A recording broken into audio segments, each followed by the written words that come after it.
votre autorisation, en profiter parce que je sais que les deux questions sont liées, parler un peu de la question de l'ordre public, mais également aussi de celle relative aux possibles manipulations. Et c'est selon le bord à partir duquel on regarde, ou l'angle à partir duquel on regarde la question. Alors, pour revenir sur les décès qui ont été annoncés, à la suite du Premier ministre, nous en profitons pour réitérer nos sincères condoléances à toutes les familles qui ont été endeuillées, mais aussi souhaiter un prompt rétablissement aux blessés et marquer toute notre compassion à l'ensemble des citoyens sénégalais qui ont été frappés dans leurs biens. Je voudrais, Monsieur le Premier ministre, avec votre autorisation, un peu rappeler le contexte. Parce qu'on a tendance à oublier le contexte et les faits qui sont à la base de toutes ces manifestations, mais également des conséquences regrettables sous la forme de décès ou d'atteinte aux biens. Le contexte est le suivant. Monsieur le Premier ministre l'a rappelé dès l'entame de son propos. C'est une affaire purement privée qui oppose deux citoyens sénégalais. L'une se nommant Adji Sarr, l'autre étant chef de parti et répondant au nom de Ousmane Sonko. À la suite de cette accusation, on a crié au complot. On a crié à une machine destinée à empêcher un homme politique de se présenter aux élections présidentielles. Mais il faut le rappeler, nous sommes en République. Nous sommes dans un état de droit. Et dans un état de droit, l'État lui-même est soumis au droit, mais les autres citoyens également sont soumis au droit. On peut ne pas être d'accord avec la position exprimée par un citoyen comme vis-à-vis, comme on peut ne pas être d'accord avec une position exprimée par le gouvernement. Mais tout cela est normé. Nous vivons en société, il y a des règles auxquelles tout le monde doit se soumettre, à commencer par le gouvernement lui-même. Mais qu'est-ce qui s'est passé dans le contexte des manifestations de mars 2021, comme dans le contexte des manifestations de juin 2023? On a entendu délibérément se soustraire à l'application des lois qui s'imposent à nous tous. Lorsqu'on n'est pas d'accord, on va contester et faire prévaloir nos prétentions devant les instances habilitées. Mais on ne demande pas à des citoyens de sortir pour manifester au prix de leur vie et en l'assumant publiquement. C'est ce à quoi on a assisté. Et notre modèle de vie en société n'a absolument, encore moins notre histoire, n'ont absolument rien à voir avec tout ceci.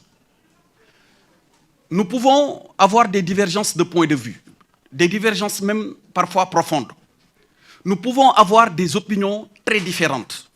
N'empêche, lorsque nous sommes amenés à être départagés sur des positions qui ne sont pas les mêmes, inévitablement, nous devons nous retourner aux différentes instances, mais également organes désignés à cet effet. Mais on ne peut pas se lever pour dire que si vous n'êtes pas d'accord avec moi, la vie en société ne va pas se poursuivre. C'est d'ailleurs ce qui a amené les attaques injustifiées des infrastructures qui nous sont utiles, pour ne pas dire indispensables, à notre vie commune. Qu'est-ce qui se passe aujourd'hui au Sénégal? Vous n'êtes pas d'accord avec moi, vous organisez une attaque contre mon domicile. Vous n'êtes pas d'accord avec moi, mais vous demandez à ce qu'on m'insulte sur les réseaux sociaux. Vous n'êtes pas d'accord avec moi, vous dites, vous jetez la personne à la vindicte populaire. Alors, est-ce que c'est ça le modèle démocratique dont on a hérité des anciens et de nos prédécesseurs? Est-ce que nous voulons vivre dans une société où certains n'auront plus voix au chapitre parce que simplement ils auront peur d'être attaqués s'ils expriment leur position. Et ça a commencé avec la presse. Je l'ai dit lors de ma rencontre précédente avec la presse internationale. On n'y a pas pris garde, mais ça a commencé en 2019. Si vous avez souvenance de ce qui s'est passé, bonne souvenance de ce qui s'est passé en 2019, lorsque les résultats des élections présidentielles ont commencé par être publiés par certains médias locaux, c'est les bureaux de vote du Moyen-Orient et de l'Afrique du Nord qui ont commencé d'abord à publier les résultats. M. Sonko était en tête. Tout le monde applaudissait. Lorsque plus tard, on a vu qu'à l'intérieur du pays, le candidat président sortant, son Excellence Macky Sall, avait des scores énormes, tout de suite, une conférence de presse a été organisée pour dire que si ces médias n'arrêtent pas de publier les résultats qu'ils sont en train de lire, allez les attaquer. Et il y a eu, je vais les nommer, il y a eu l'attaque de la radio RFM. Est-ce que nous voulons vivre dans un pays où si on n'est pas d'accord avec quelqu'un, on est condamné à se taire? Ce n'est pas ce Sénégal que nous connaissons. Ce n'est pas ce Sénégal dont on a hérité. Et nous ne vivrons pas dans ce Sénégal où nos enfants n'auront pas le droit d'exprimer librement leur opinion parce que tout simplement, ils auront peur d'être jetés à la vindicte populaire ou d'être désignés comme des traîtres ou bien quelque part comme des personnes qui sont des vendus. Non, ce n'est pas ça le Sénégal. C'est pourquoi il est important de rappeler le contexte et de rappeler les faits. Au-delà de ce contexte, qu'est-ce qui s'est passé plus récemment avec les événements du mois de juin 2023? Le leader du PASTEF a appelé à une caravane dénommée celle de la liberté, sans déclaration préalable, alors que la loi l'y astreignait. Il a déclaré qu'il ferait des étapes et on s'est rendu compte que déjà à l'étape de Kolda, il y a eu un décès. Est-ce qu'un gouvernement responsable va laisser faire? Est-ce qu'on va laisser faire une caravane sans déclaration, des rassemblements sans respecter les formalités de la loi, avec des conséquences d'atteinte à l'intégrité physique des personnes, à l'intégrité de leurs biens sans agir? Mais que non, on ne peut pas laisser faire de tels agissements. Et c'est pour cette raison, conformément aux principes qui gouvernent le maintien de l'ordre. La doctrine du maintien de l'ordre, de façon générale dans beaucoup de pays, mais particulièrement dans le nôtre, repose sur quatre principes. D'abord, il faut de la légalité. Ensuite, il faut de la nécessité, de la proportionnalité et enfin de la réversibilité, qui sont des principes, au besoin, on y reviendra plus tard, plus en détail, dont le maniement, ou en tout cas l'exercice, demande à chaque fois que de besoin de prendre certaines mesures. Pour répondre directement à la question de ce que vous avez appelé le blocage.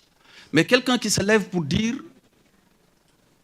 qu'il va faire une caravane, qu'il va faire des rassemblements sans déclaration, on constate des décès. Est-ce qu'on va le laisser faire le tour du Sénégal, faire des rassemblements et compter les morts derrière? On ne peut pas. À partir de ce moment, et en vertu des principes sus-évoqués, il y a des restrictions qui, dans le cadre du maintien de l'ordre, peuvent lui être appliquées. Mais j'ai cité le dernier principe qui est celui de la réversibilité. Ce qui veut dire que c'est progressif. Ce n'est pas quelque chose de statique. C'est dynamique, ce n'est pas statique. En cas de, si on se rend compte que la situation, et d'ailleurs ce n'est pas la première fois, si la situation permet, ou en tout cas arrive à un moment, si on en arrive à un moment où il faut libérer, disons, les barrières, enlever les barrières ou laisser les personnes circuler, on le fera. Mais en cas de nécessité, on n'hésitera pas, que ce soit au niveau de ce quartier de Cité Keur Gorgui ou même dans une autre partie du territoire. Il arrive assez souvent que vous voyez que les forces de défense et de sécurité imposent des zones où il n'est pas possible, pour des raisons tenant à l'ordre public, en vertu du principe de précaution, de ne pas pouvoir donc circuler dans de telles zones. Voilà ce que je voulais apporter comme précision sur ce premier élément. Et Monsieur le Premier ministre, si vous permettez, je pourrais enchaîner avec les manipulations sur la police. Alors, j'en ai également parlé. Les réseaux sociaux constituent un fort